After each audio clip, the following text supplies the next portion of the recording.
Buenos días, amigo televidente. Ramón Francisco Martínez Peña, quien les habla, odontólogo, patólogo clínico y anatomopatólogo, le da la bienvenida con el programa La Boca. Vamos a recordarle que si usted tiene dientes que se mueven, encías que sangran, mal aliento, caries, para reponer los dientes que le hacen falta, si su lengua está blanca, negruzca, verdosa o amarillenta, y si usted tiene una manchita blanca o negra, un peladito, una llaguita o una bolita que no cura en 15 días, eso es importante porque son los síntomas como suele aparecer el cáncer en la boca. Entonces, déjese de estar usando remedio casero y perdiendo tiempo, que eso va creciendo aunque a usted no le duela. El cáncer generalmente no duele en boca. Cuando viene a doler es porque está muy avanzado, excepto un adenocarcinoma de parótida, que puede ser una lesión así chiquitica aquí y empieza a doler porque esa es la zona ahí que se va a encontrar fácilmente con un nervio que le va a producir sensibilidad, el nervio facial. Entonces, la prevención es sumamente importante. Vamos a recordarle que estamos ubicados en la Pedro Enríquez Ureña 83, en la Torre KP, Centro de Especialidades Médicas, en la suite 305, y que para su cita el 809-687-2770 o el 809-879-4574. Trabajamos de lunes a viernes, mañana y tarde, y los sábados en la mañana. Si usted hace cita, tiene que llegar al consultorio con su mascarilla, tocar el timbre de la puerta y no entrar cuando se le abre, para tomarle, usted estando fuera todavía, la temperatura. Yo tengo mi pitolita, como dicen, igual que en los supermercados, ese aparatito para tomar la temperatura. Yo tengo para medir oxígeno, yo me tomo mi oxígeno para saber que estoy sano y me tomo mi temperatura para yo cuidarme y también cuidar a mi paciente, que eso es importante. Entonces, desinfectamos zapatos, desinfectamos manos. Después, cuando usted entra al consultorio, yo no conozco a nadie que haga eso aquí, pero yo tengo rayos ultravioleta y yo por la boca le pongo los rayos ultravioleta, en todo el cuerpo también, camisa, pantalón, zapato, y eso yo lo hago de rutina. Y aparte de eso tengo un aerosol que mata 99.9 virus y bacterias. Eso cada vez que entra un paciente y sale un paciente, eso se desinfecta con ese aerosol, porque se están relajando un poquito las medidas de prevención. Ya yo veo que inclusive en muchos supermercados ya ni siquiera le ponen gel, nada más le toman la temperatura y lo hacen pasar. Eso lo he visto en algunos, no en todos, y en algunos centros médicos también. Entonces ya ustedes ven la incidencia y prevalencia de COVID que hay. Yo hago de prevalencia. Yo ayer me enteré de una amiga de mi hija que le dio el COVID por segunda vez. Y conozco personas que le ha dado 3 veces ya. O sea que aparentemente, y vamos a quitarle el aparentemente, esos pacientes no desarrollaron anticuerpos contra el virus, o desarrollaron en una cantidad insuficiente para la carga viral a que fueron expuestos. Esa es la única respuesta que hay para eso. Entonces tenemos que ser exagerados. Ustedes saben cómo que yo trabajo en el consultorio. Por suerte que yo tengo buena vista. Yo puedo enhebrar todavía una agujita de sutura sin usar espejuelo. Es así, con los brazos extendidos, para pegarme lo menos posible del paciente, a pesar de todas estas medidas que yo tomo. Y les voy a recomendar a ustedes que tomen sol 15 minutos los primeros rayos solares o 15 minutos de los últimos rayos solares en la tarde, que todavía no hay incidencia de rayos ultravioleta, porque usted sabe también que el exceso de sol en hora después de las 11, entre 11 y 4 de la tarde, ahí es que el sol hace más daño. Pero métase en internet y busque beneficios, todos los beneficios que produce el sol. Entre ellos está que mejora la visión. Usted se va a retardar el envejecimiento también y su cutis se va a mantener más bonito. Se va a ver más jovial, porque el sol produce, además, el sol tiene rayos gamma, y los rayos gamma se utilizan en terapia contra el cáncer. Entonces eso es importante que usted lo conozca. Yo todos los días eso lo hago de rutina, porque también eso va a contribuir que me suban la defensa, porque ahí se va a sintetizar la provitamina A, se va a fijar la vitamina D, y entonces eso hace que suban la defensa. Si yo tengo buena defensa, va a ser menos probable que me dé una enfermedad de esa, infecto contagiosa como el COVID, que uno que tenga baja defensa. Le puede dar a cualquiera, pero estamos hablando de probabilidades. También va a depender de la cantidad de horas que usted se exponga, la cantidad viral, el medio ambiente donde usted se desenvuelva. Si usted está permanentemente en un ambiente cerrado, usted va a tener más posibilidad de contraer el virus que en un ambiente abierto, en un parque, por ejemplo. Si usted está en una discoteca, imagínese usted, donde hay mucha gente, donde se relajan las medidas porque la gente se quita las mascarillas, y usted tiene que bailar pegado y ahí está, y todo el mundo se quita uno de otro. Eso es una provocación para adquirir la enfermedad. Entonces, la gente no acaba de aprender. Ustedes ven la alta incidencia que está tomando, el ajo que está tomando el COVID aquí en el país. Se había reducido, a veces teníamos días que decían 300 y pico, 400 y pico, 500 contagios. Ahora son 1500 y 1700, y creo que hubo un par de días que superaron los 2000 casos. Entonces eso es porque no nos cuidamos. Entonces el problema es que después, usted que no se cuida, usted le va a estar exigiendo al gobierno cuando se acabe en la cama. Y usted no se cuidó, es uno que tiene que cuidarse, no espere que el gobierno lo cuide, ¿eh? Porque si se llena la cama por la alta incidencia de COVID, entonces le van a echar la culpa al gobierno, porque no hay pruebas suficientes para la detección y para el control posterior a la incidencia del COVID. Pero usted no se cuidó, y entonces usted empieza, ya usted sabe, los improperios contra el gobierno, que no hay pruebas, que no hay esto, que no hay esto. Y como un país que está con una pandemia como esta, y en un estado recesivo, que la economía no ha podido repuntar a los niveles, ni siquiera aproximarse a los niveles que estaba antes, y el gobierno está haciendo malabares. Yo no soy político, no estoy defendiendo ningún gobierno, es una cuestión lógica, que mientras menos nos cuidemos, más casos va a haber, y va a llegar un momento que los hospitales no van a tener suficientes camas ni suficientes ventiladores para atender la demanda de pacientes. Miren lo que ha pasado en Brasil, que estaba relajando ese presidente de Brasil, no usaba mascarilla. Miren lo que pasó en Estados Unidos con Donald Trump, que no usaba la mascarilla tampoco y decía que era una simple gripecita.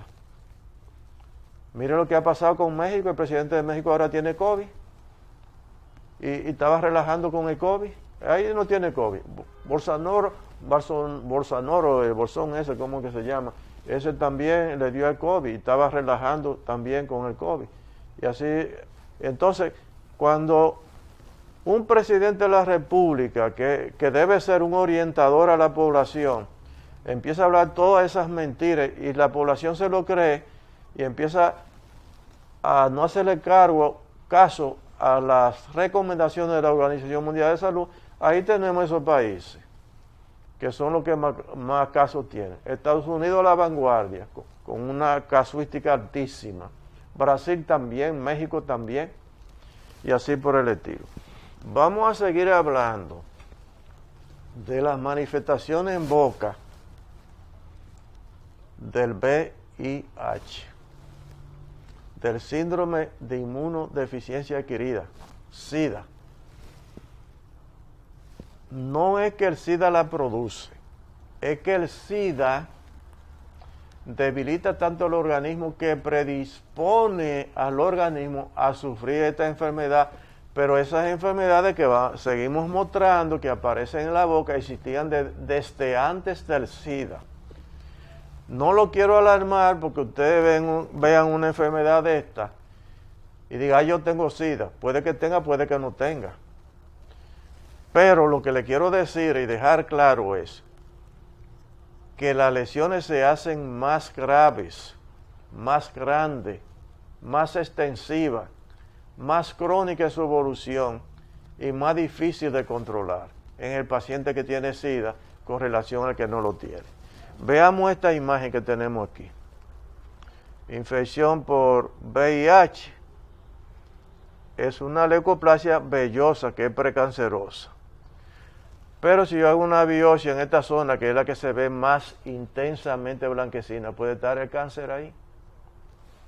Entonces aquí yo me voy a valer. Primero yo voy a hacer un rapadito aquí, porque también la Candida albicans es un microorganismo. Puede tener un poquito más de foco esta imagen. La Candida albicans es una enfermedad que le llaman la gran oportunista y muchas veces puede aparecer sobre la leucoplasia o sobre un cáncer. Entonces, lo primero que voy a hacer va a ser un rapadito para ver si hay Candida albicans o no, y voy a hacer también una biopsia, porque la citología exfoliativa no me va a dar planos de profundización de infiltración celular hacia el tejido conectivo subyacente y hacia el tejido muscular estriado de la lengua. No me va a dar esa imagen, sino me va a dar imagen de células nada más. Y yo puedo hacer el diagnóstico también de candidiasis o moniriasis por una citología exfoliativa que, como es explicado en otros programas, no es más que un Papa Nicolau de la boca. Este es un paciente que tiene SIDA, mire las lesiones que ha hecho de leucoplasia que es precancerosa. Hay una situación a nivel mundial y es que hay muy pocos profesionales de la odontología que se hayan especializado en patología de la boca, en enfermedades de la boca. Aquí en este país hay una deficiencia grandísima de eso. Y no le voy a decir en anatomía patológica. Yo tengo las dos especialidades, patólogo clínico y anatomopatólogo. Entonces, si no hay recursos humanos en el campo de la patología bucal, la gran mayoría de esos pacientes que pasan por centros hospitalarios que tienen lesiones de este tipo van a pasar desapercibidas porque los odontólogos generales, aunque tengan conocimiento, cursaron la materia de patología, pero no son patólogos. Y lamentablemente este es un país que ni los médicos, salvo algunas excepciones, vamos a poner muchas excepciones, pero hay muchos médicos ni odontólogos que derivan pacientes. Y lo más que se ve, yo he tenido pacientes con leucoplasia que le están dando antibióticos, con cáncer de boca que le están dando antibióticos. Ni siquiera se ha hecho una biopsia para saber lo que tiene. Lesiones crónicas. Señores, cuando usted ve que un paciente tiene 2 meses, 3 meses, con una lesión, aunque no duela, usted tiene que hacer una biopsia. Hay lesiones benignas que pueden durar años sin doler. Y cáncer también puede durar 1 año. Un carcinoma verrugoso de Ackermann, yo tengo ahí un paciente de 31 años con esa lesión en el carrillo izquierdo, toda esta parte tomada.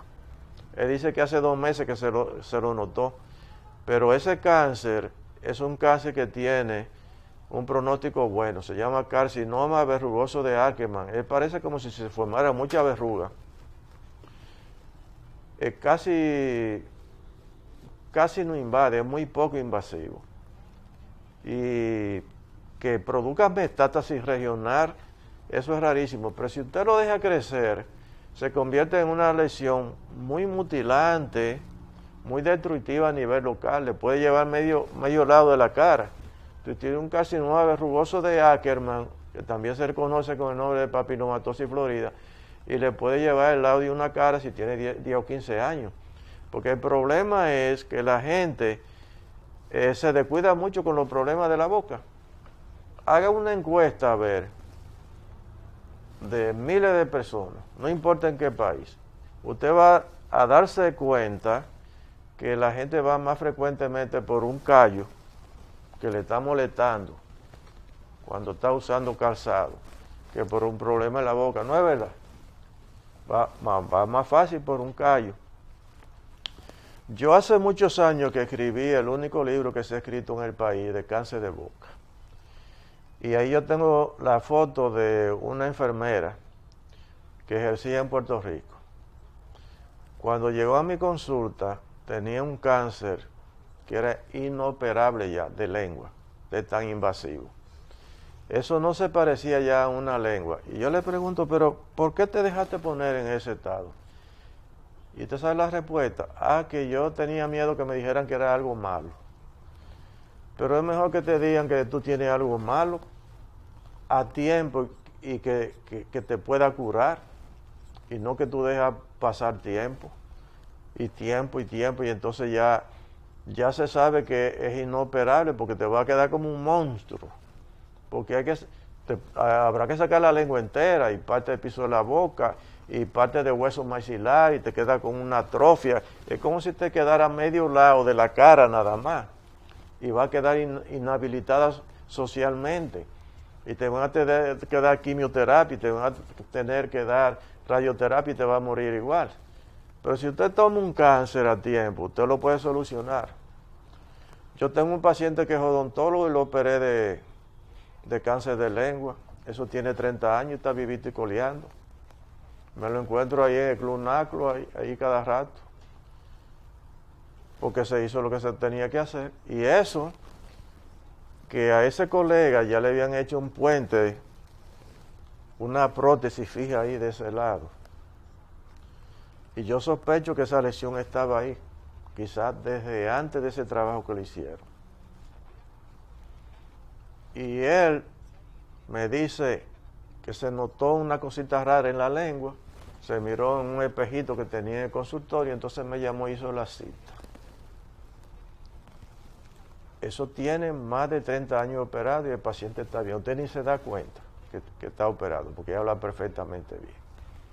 Entonces, las lesiones cuando son pequeñas y son malignas, usted no le da tiempo a que las lesiones se vuelvan indiferenciadas, porque mientras más tiempo que usted le da a la lesión, le da más chance para crecer y para que el comportamiento sea mucho más agresivo. Fíjense bien, porque a veces la gente me pregunta, hasta en una ferretería o un supermercado, y a veces me ven ahí en la televisión, doctor, ¿y el cáncer se cura? Eso yo no lo puedo contestar con un simple sí o no. Eso va a depender de la edad del paciente, del tiempo de evolución. Tiempo de evolución es desde el momento que empezó hasta el momento que llegó a la consulta. El grado de diferenciación celular. Si yo hago una biopsia, yo estudio eso al microscopio y veo que eso tiene una atipía celular sumamente abundante. Atipía celular es un crecimiento anormal de reproducción de células. Muchas células que se reproducen mucho más rápida que las células que se producen para cambiar la piel, para cambiar la mucosa de la boca, para cambiar la adherencia epitelial. Esa proliferación celular intensa, con núcleos que se coloran sumamente intensos con la hematocilina, con mitosis que se ven en la capa basal y en el estrato mucoso de Malpighi, con mitosis atípica como tripolares o tetrapolares, que no son las mitosis que se van ubicando normalmente en los polos de la célula o en el ecuador o en el centro de la célula, de acuerdo si es anafase, profase, telofase, etcétera, etcétera. Todas esas cosas hay que tenerla en cuenta para uno poder contestar, para uno poder presumir si ese cáncer se va a curar o no. También tenemos que tener en cuenta que los sarcomas son más agresivos que los carcinomas. Los sarcomas pueden aparecer en niños, son tumores malignos que aparecen más frecuentes en personas jóvenes que los carcinomas que son más frecuentes en personas adultos, casi siempre después de 40, 50, 60 años.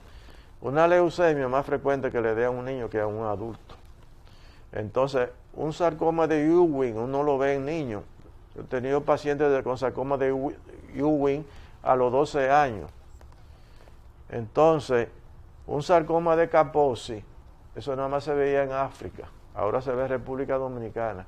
Cuando yo estuve haciendo mi especialidad en la Argentina, de ahí yo fui a dar una conferencia a la Universidad Santa María de Chile, ya terminando los estudios de posgrado, ya había terminado, ya venía de regreso al país, y ahí habían aparecido varios sarcomas de Kaposi. Y cuando llegué aquí al oncológico, después de trabajar ahí, yo trabajé en el oncológico 8 años, más o menos los 4 años, ya teníamos sarcoma de Kaposi aquí.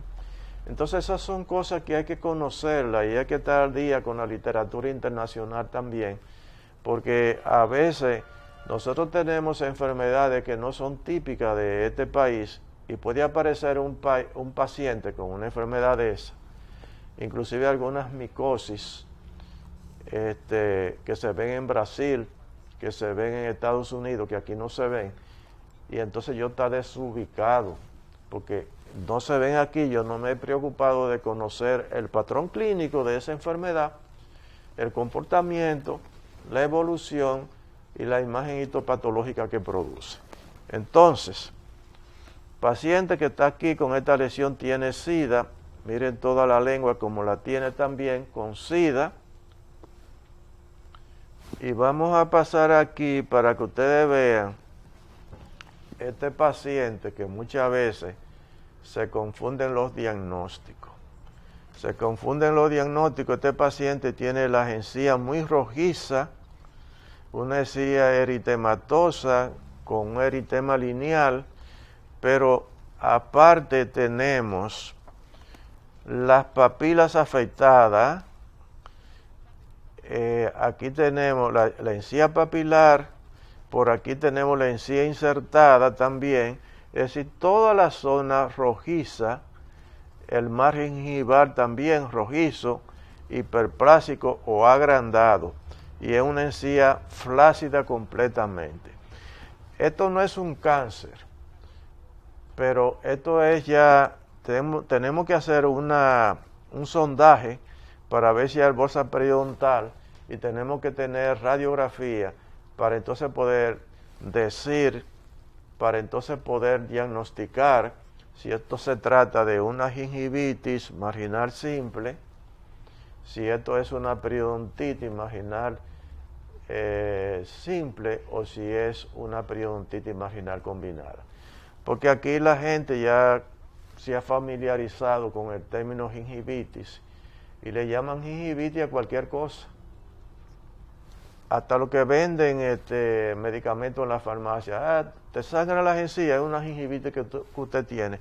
Pero hay una imagen de esta, como esta, muy parecida a esta, que puede ser una leucemia. Un paciente que tiene leucemia también se puede manifestar en la encía con un aspecto semejante a este. Y quiero que lo sepa. Por eso es que usted tiene que verse con un profesional especializado en la materia cuando usted tiene un problema. Antes, hace unos años, existía el médico familiar. En un pueblo un médico solucionaba todo. Le tomaba la tensión arterial al paciente, le prescribía medicamentos para la hipertensión arterial. Tenía sus limitaciones, porque si era un paciente que tenía ya una calcificación en la coronaria, y ese era un paciente que tenía un corazón insuficiente, ahí había problemas porque no estaba especializado en esa área. Pero ahora tenemos nosotros que en cardiología tenemos una cantidad de... Hay cardiólogos que son sonografistas nada más, cardiólogos que son intervencionistas, cardiólogos que hacen medicina interna. Hay muchas ramas, subespecialidades de la misma cardiología. Con los mismos ojos, en la parte de los ojos, usted va a encontrar médicos que están especializados en retina exclusivamente, y así en las pupilas, etcétera, etcétera. Que ese fue el criterio cuando se hizo la clínica Espaillá Cabral, que le hicieron en forma de ojo, de acuerdo a toda la parte que tenía un ojo. Y eran la mayoría especializados en cada área de los ojos. Entonces también usted va a odontología y usted va a encontrar odontólogos, como yo, que somos patólogos clínicos, anatomopatólogos, que no sé si habrá otro en el país, pero van a encontrar también odontopediatras que trabajan con niños, ortodoncistas, cirujanos maxilofaciales, dentomaxilofaciales, endodoncistas, etcétera, etcétera. Vamos a pasar rápidamente esta imagen. Si ustedes se descuidan, miren cómo la encía se puede destruir. Ya estos dientes van para afuera y no hay hueso, hay que sacarlo. Eso es porque usted se descubrió y dejó pasar mucho tiempo. Miren la parte de abajo como se destruyó toda la encía, el hueso, toda la placa bacteriana. Un paciente que no se sabe cepillar o que nunca se cepillaba, estos dientes se pueden salir solos en cualquier momento. Esos son los descuidos que llevan a perder los dientes. La caries y la enfermedad periodontal y la incidencia de lesiones malignas en el hueso de inserción y de soporte de los dientes. Amigos televidentes, se me ha terminado el tiempo. Teléfono para su cita 809-687-2770 y 809-879-4574. Estamos a las órdenes en la Pedro Enrique Ureña 83, en la Torre KP, Centro de Especialidades Médicas, muy cerca del Centro Médico UCE y de la Máximo Gómez. Trabajamos de lunes a viernes, mañana y tarde, y los sábados en la mañana previa cita. Será hasta un nuevo programa La Boca. Hasta entonces.